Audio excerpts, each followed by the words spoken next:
when he did, it landed, and it landed with purpose. So Nonito Donaire has nothing to be ashamed of.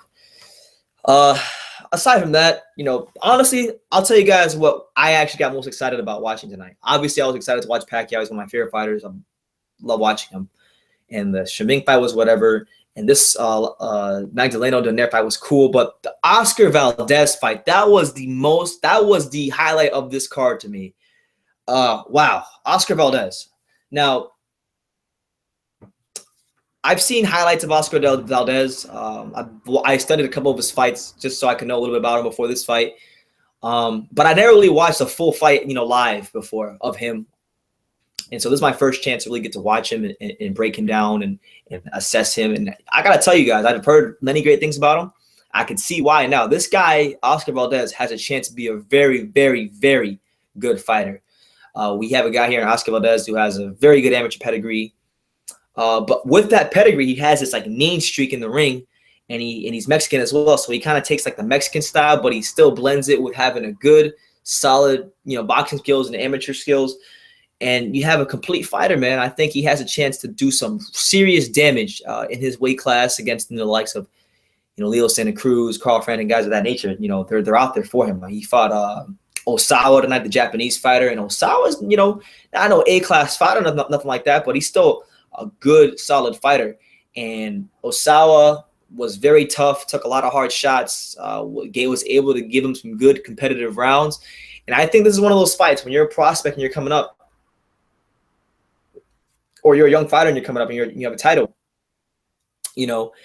what you're looking for is obviously he's a better fighter than Osawa. But what you're really looking for is Oscar Valdez crafty enough? Is he good enough to finish? Can he finish this good, crafty, solid fighter in Osawa? And he showed that he could. He showed a lot of just aggression, a lot of just dog in him. And I like Valdez a lot. He's somebody that I'm gonna be very excited to continue watching. I see why he gets a lot of the hype that he gets now.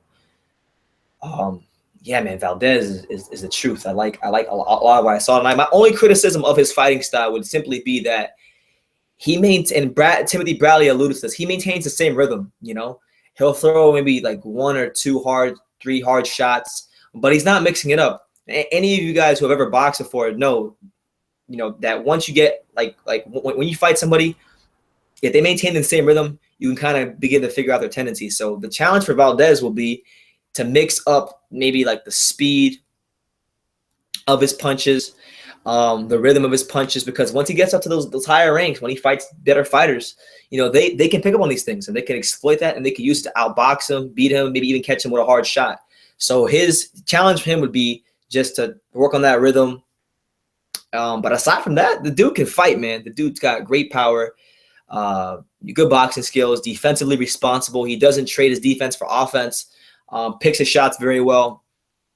I like Valdez. I think if you're a boxing fan, if you're someone who's looking for that next pound for pound level type of star, Valdez has it written all over him. If you can't see it now, I don't know when you're going to see it. The dude can fight. So that was probably, to me, the highlight of this card, the Valdez-Osawa fight, just because Valdez showed that he received. So I got to give a lot of credit to him finishing a good fighter like that. Because Osawa, Osawa has fought overseas, but Osawa has been stopping dudes left and right. And he obviously was very confident. He didn't stop anybody really good, but still a confident fighter, still someone that can give you competitive rounds as he did. And he showed the ability to finish him. So shout out to Oscar Valdez, and shout out to Top Rank Boxing and Bob Arum, for putting on a good card.